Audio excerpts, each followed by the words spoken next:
সুধী দর্শক শ্রোতা, শালালোপা ক্রনিকলসে আপনাদের স্বাগত জানাই। আজকে আলোচনা করব আম, বাংলাদেশের নির্বাচন নিয়ে। বাংলাদেশে এখন আমরা জানি যে ইসি তফসিল ঘোষণা করেছেন, ফেব্রুয়ারিতে নির্বাচন হবে। এই অবস্থাতে বাংলাদেশের আইন শৃঙ্খলা পরিস্থিতি কেমন আছে, উম, কিভাবে নির্বাচনটা হবে, আদৌ নির্বাচন হবে কিনা, বা তারা নির্বাচন এই সরকার আদৌ দিতে চান কিনা, উদ্দেশ্যটা কি, বা সেক্ষেত্রে বাংলাদেশের নির্বাচন পূর্ববর্তী যে প্রস্তুতি, শুধু তো ইসি একটা তফসিল ঘোষণা করলেন, ব্যাপারটা তো এরকম নয়। আরো অনেক বিশেষ করে যে নির্বাচনের পূর্ববর্তী কিছু মানে প্রস্তুতি থাকে, আইন শৃঙ্খলা রক্ষাকারী বাহিনীর প্রস্তুতি থাকে, আরো অনেক কিছু, সেগুলো নিয়ে আমি বিস্তারিত আলোচনা করব। তার আগে আমি আপনাদেরকে একটা ভিডিও শোনাতে চাই। আমি আমার ফোন থেকে আপনাদের সাথে এই ভিডিওটা একটু শেয়ার করব। আপনারা আপনারা একটু শোনেন।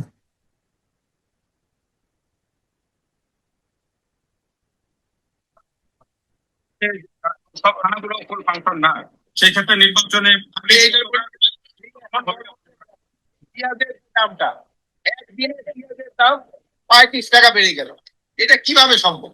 আলু আমাদের যে ঘটনা, তারপরে নানাগুলো লুট হয়েছে, এখন অনেক অস্ত্র উদ্ধার হয়নি। এই অবস্থাতে বাংলাদেশে যে এবং সব থানাগুলো ফুল ফাংশন না, সেই ক্ষেত্রে নির্বাচনে পেঁয়াজের যে দামটা একদিনে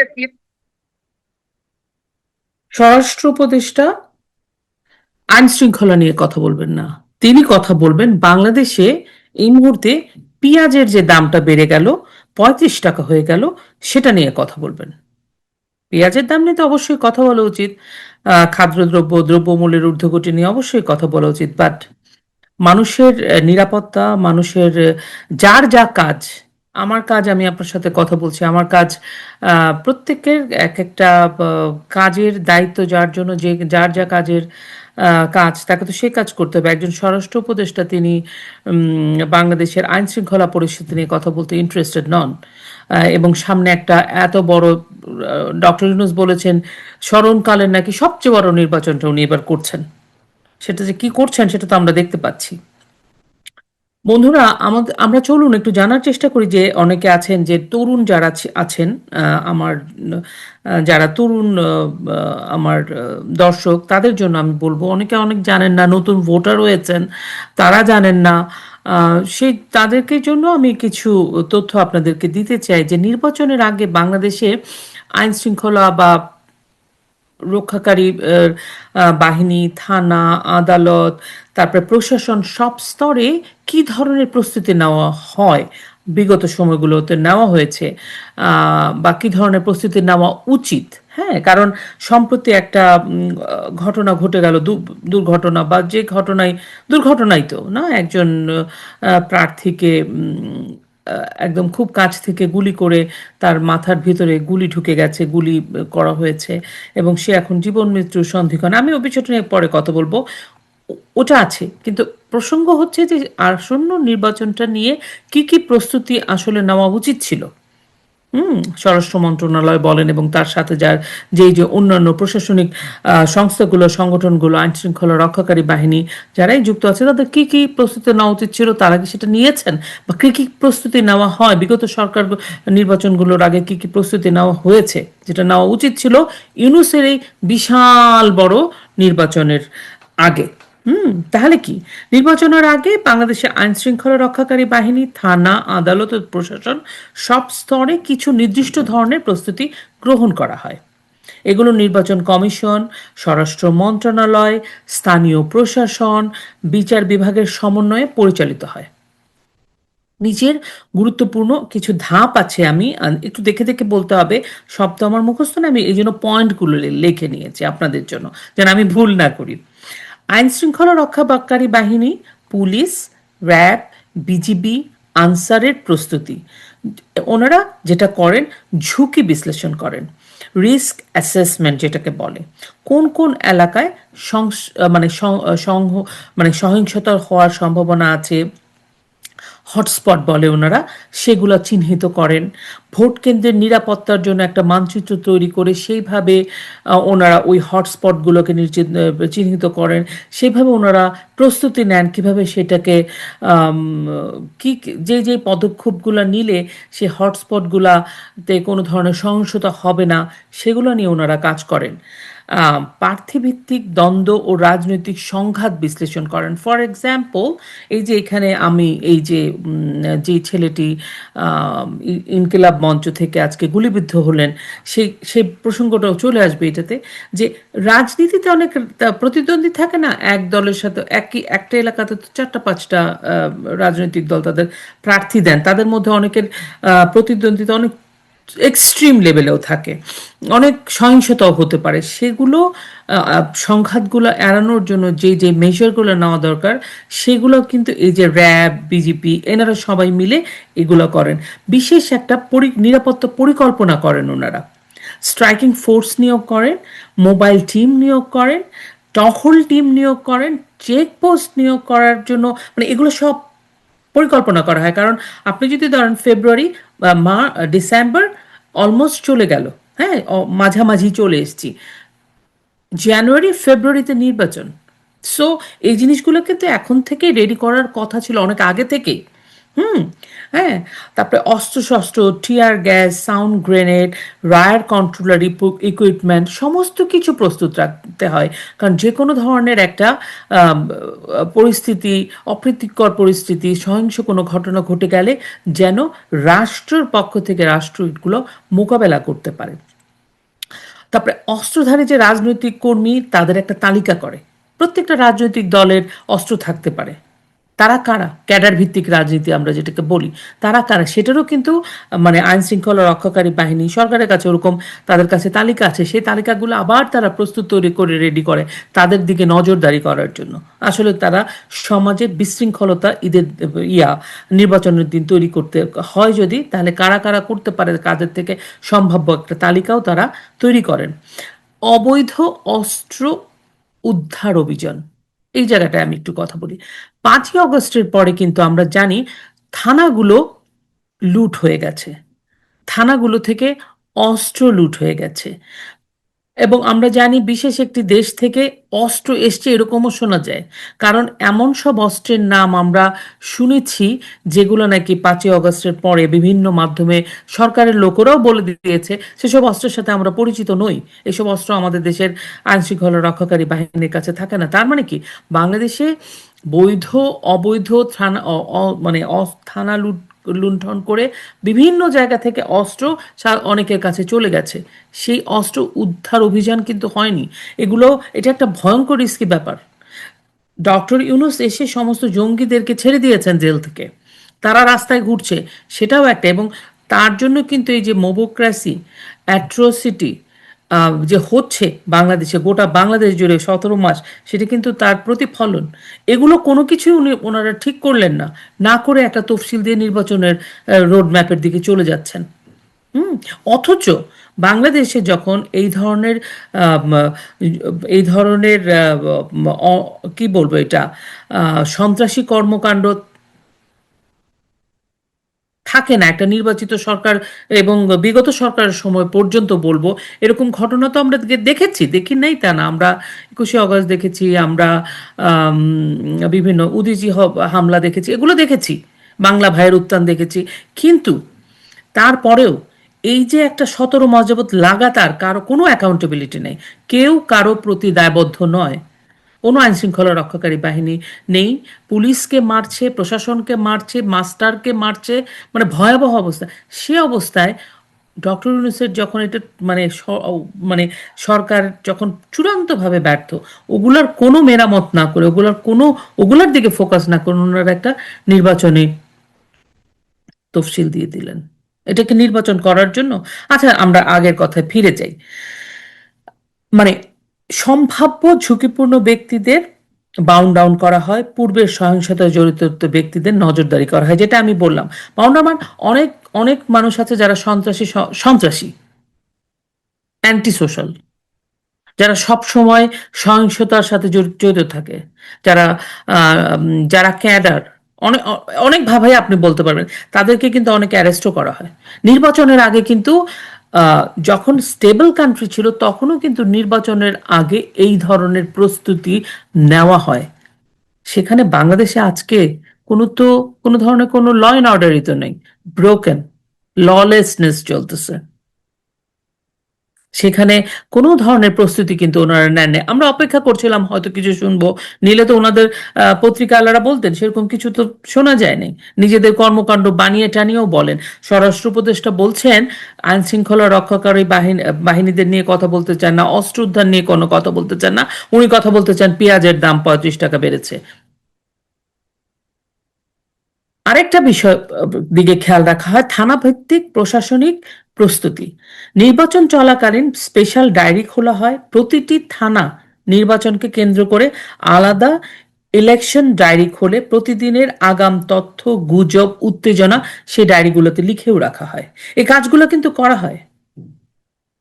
তারপরে ম্যাজিস্ট্রেটের পুলিশ সমন্বয় মিটিং, জেলা উপজেলা পর্যায়ে বিভিন্ন সভা হয়, কোন কেন্দ্রে কি ফোর্স লাগতে পারে, এটার একটা প্রিপারেশন চলতে থাকে।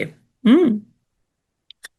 প্রার্থীদের কারা সম্ভাব্য প্রার্থী হতে পারে, তাদের তাদের কোন ধরনের মানুষের তার সাথে তাদের, বা কোন ধরনের সংগঠনের সাথে তাদের মানে এলাকা ভিত্তিক প্রার্থীদের যে বায়োডাটা, সেটাও কিন্তু আইন শৃঙ্খলা রক্ষাকারী বাহিনীরা জোগাড় করে সেটা নিয়ে কাজ করতে থাকে তারা। আদালত ও বিচার বিভাগেরও প্রস্তুতি থাকে। নির্বাচনী অপরাধ দ্রুত যেন বিচার হয় সেই ধরনের একটা, কোনো অপরাধ হলে, কোনো একটা থানায় কোনো একটা ক্যাওয়াস হলে, ম্যাসাকার হলে যেন তাকে অ্যারেস্ট করে নিয়ে যাওয়া হয়, তাকে মানে ওখানে এই যে আমাদের পুলিশ বাহিনী, আমাদের কি পুলিশ বাহিনীদের এখনো স্ট্রেংথ ফিরে এসছে? আমাদের পুলিশরা কি এখনো রেডি আছে এই এই নির্বাচনটা পরিচালনা করার জন্য? নাকি ওই যে আসিফ মাহমুদ সজীব ভুঁইয়া যে বলেছে যে তাদের 8,000, মুখে বলেছে 8,000 মিলিশিয়া তৈরি করছে, তারপরে জামাতের যে ক্যান্ডিডেট বলেছে তাদের লোক তারা পুলিশকে দিতে রাজি আছে, যে আইন শৃঙ্খলা রক্ষা করবে, ইন্টেলিজেন্সেও তারা জামাতের লোক দিবে। তার মানে কি সেই ফোর্সটা আসলে বাহিনীটা তৈরি করা আছে? আমরা বন্ধুরা, আমরা না চলমান বিষয় নিয়ে প্রতিদিন কথা বলি, মানে কি ঘটছে না ঘটছে, এটা আমি আমার বন্ধুদের বলছি যারা নাকি এই কাজগুলো করেন।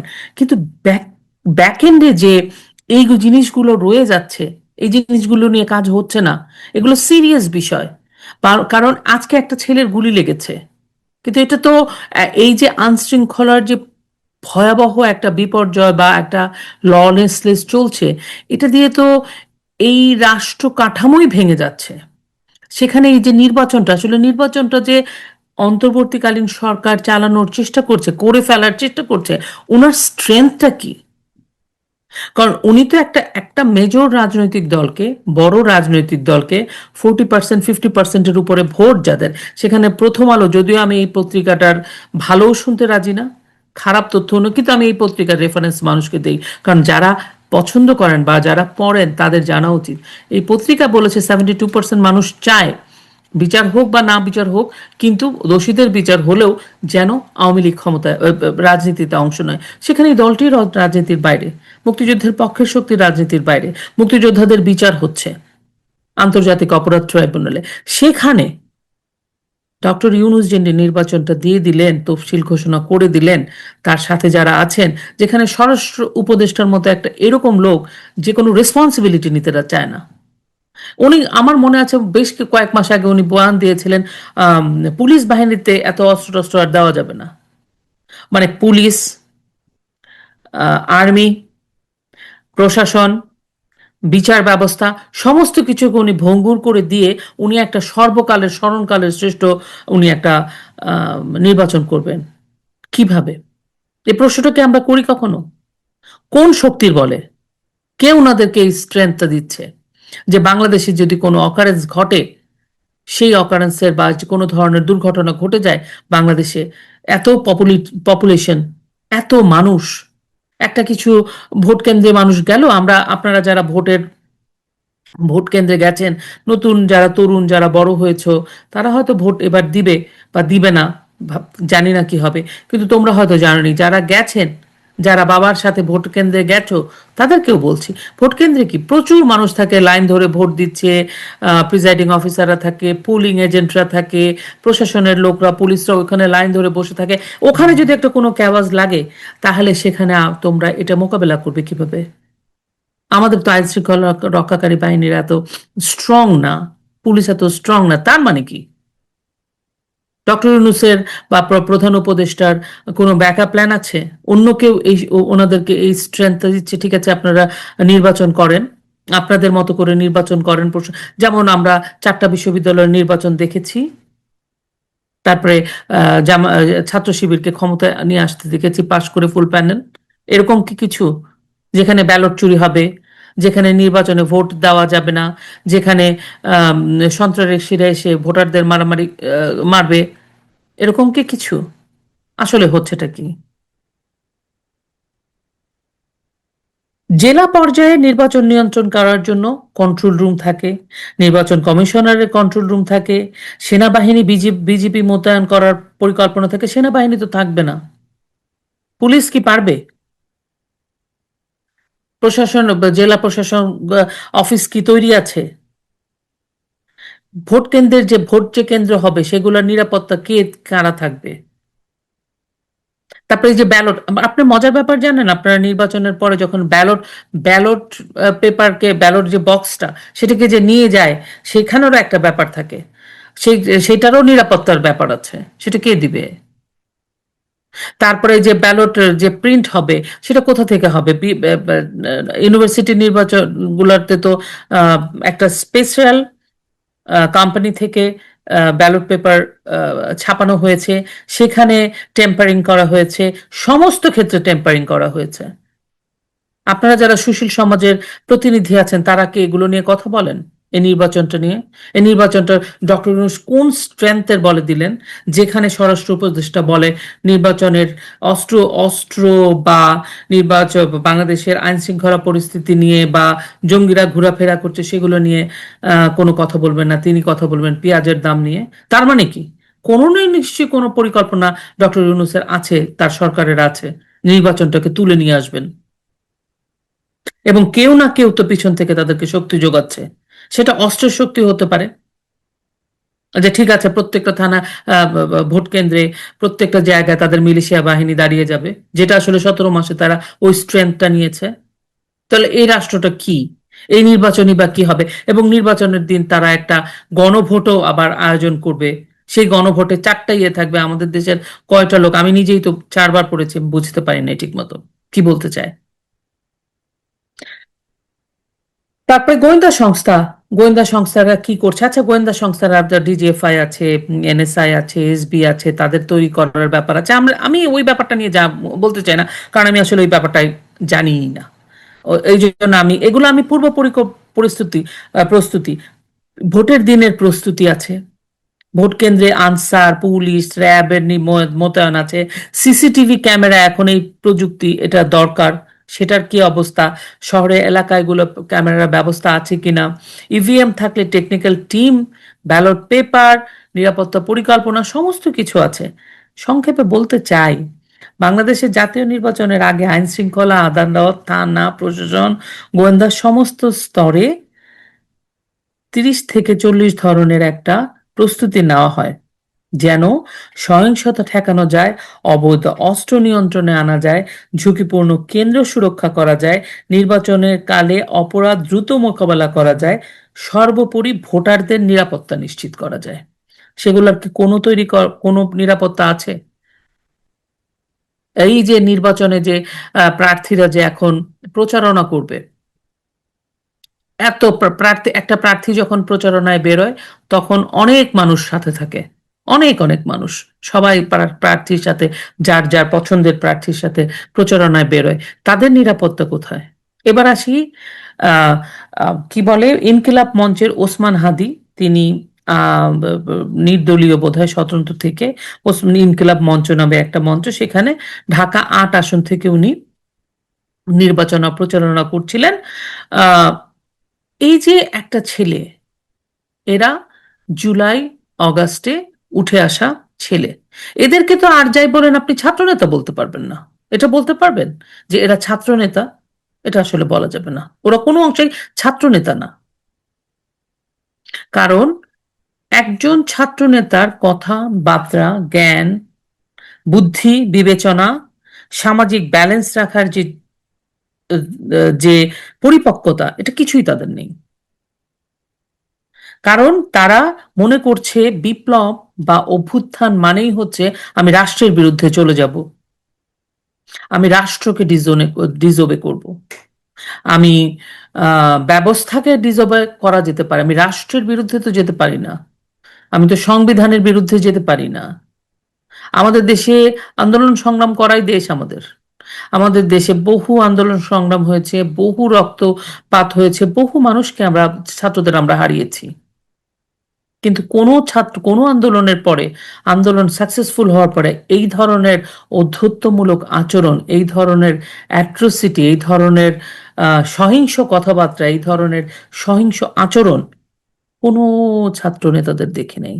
সুতরাং এই যে ছেলেগুলা, এদের ব্যাকগ্রাউন্ড চেক করা দরকার ছিল। এরা যখন কোনো ইউনিভার্সিটিতে যায়, কোনো ইউনিভার্সিটিতে ভর্তি হয় বা কোনো একটা রাজনৈতিক কর্মকাণ্ডে যুক্ত হয়, এদের ব্যাকগ্রাউন্ড জানাটা জরুরি। যাই হোক, তারপরেও তার সে নির্বাচনী প্রচারণার সময় তার মাথায় গুলি লেগেছে এবং বলা হচ্ছে মোটরসাইকেলে করা আসা দুই আসামি তারই সাথে তার প্রচারণা টিমের ভিতরেই ছিল। এবং সে যেখান থেকে নির্বাচনী প্রচারণাটা করছে, নির্বাচন করবে বলে চিন্তা করেছে, ঢাকা ৮ আসন, ওইখানে বর্ষিয়ান বিএনপির নেতা মির্জা আব্বাস আছেন। এবং সেই ইনকালাব মঞ্চ, মির্জা আব্বাস বিএনপির, এবং শোনা যাচ্ছে যে জামায়াতে ইসলাম ওখান থেকে একজন প্রার্থী দেওয়ার কথা। এবং শোনা যাচ্ছে জামায়াত ইসলাম বা ওসমান হাদির, ওসমান হাদি তো নাম ওর, হ্যাঁ, ওসমান হাদির দলের ছেলেপেলেরা নাকি ইনডাইরেক্টলি বিএনপির দিকে ইয়ে করছে, টার্গেট করছে যে ওইখান থেকে এসছে। আমরা গত সময়গুলোতে মির্জা আব্বাসকে এই ধরনের কোনো স্টেটমেন্ট দিতে বা শুনিনি আসলে। উনি একটা কথাই বলেছিলেন যে আওয়ামী লীগের জন্য জামায়াত ইসলামী ঠিক আছে। অনেকে অনেকভাবে ইন্টারপ্রেট করে, আমি এটা ইন্টারপ্রেট করি জামায়াত ইসলামের জন্য আওয়ামী লীগ ঠিক আছে, এই কথাটার আমি যেভাবে ইন্টারপ্রেট করেছি, জামায়াত ইসলাম এমন একটা রাজনৈতিক দল বা ধর্মীয়, উগ্র ধর্মীয়, ৭১-এর মানবিকতা বিরোধী অপরাধী একটি দল, যেই দলের কে নিয়ে এক প্লেটে বসা যায় না, যেটা বিএনপি বসেছিল। কিন্তু আওয়ামী লীগ সেই রাজনৈতিক দলটিকে ঠিক মতো তার যোগ্য জবাবটা দিতে পেরেছিল। কারণ ৭১-এ তারা যে অপরাধ করেছে, সে অপরাধের ক্ষমা নেই। তারা যদিও ক্ষমাও চায়নি এবং তাদের ক্ষমা নেই। সো আমি যেভাবে মির্জা আব্বাসের কথাটা রিসিভ করেছি, অ্যাজ এ রিসিভার, আমি যেভাবে বুঝেছি যে মির্জা আব্বাস হয়তো বলতে চেয়েছেন যে বিএনপি একসাথে একই জায়গায়, বিএনপি এই যুদ্ধাপরাধী দলটিকে রাষ্ট্র ক্ষমতায় নিয়ে গেছে, যেটা আওয়ামী লীগ নেয়নি। আওয়ামী লীগ বুঝেছিল এই এই যুদ্ধাপরাধী দলটিকে, এই মানবতা বিরোধী অপরাধী দলটিকে কিভাবে হ্যান্ডেল করতে হয়। এর সাথে ভাই বন্ধু পাতার কিছু নাই, যেটা বিএনপি পেতেছিল। এনিওয়ে, সেটা নিয়ে আসলে আজকের প্রসঙ্গ না। আজকের প্রসঙ্গ ছিল এই নির্বাচনের জন্য আহ স্বরাষ্ট্র মন্ত্রণালয় বা আমাদের আইন শৃঙ্খলা রক্ষাকারী বাহিনী বা আমাদের প্রশাসন, আমাদের সমস্ত কিছু তৈরি কিনা, এবং তৈরি যে নয় তা আজকের এই যে এই ছেলেটার যে গুলিটা লাগলো, একদম কাজে দিয়ে গুলিটা লেগে গেল, এবং সে এখন জীবন মৃত্যুর সন্ধিক্ষণে, তাকে নিয়ে অনেক আলাপ আলোচনা হবে, সে সুস্থ থাকবে কি থাকবে না সেটা আল্লাহ, ঈশ্বর, ভগবান নির্ধারণ করবে। কিন্তু এই যে একটা পরিস্থিতি তৈরি হলো, এই পরিস্থিতি তো এই ছেলেগুলো তৈরি করেছে। এবং এই ছেলেগুলোর পিছনে আসলে কারা, আমাদেরকে এইটা বুঝতে হবে।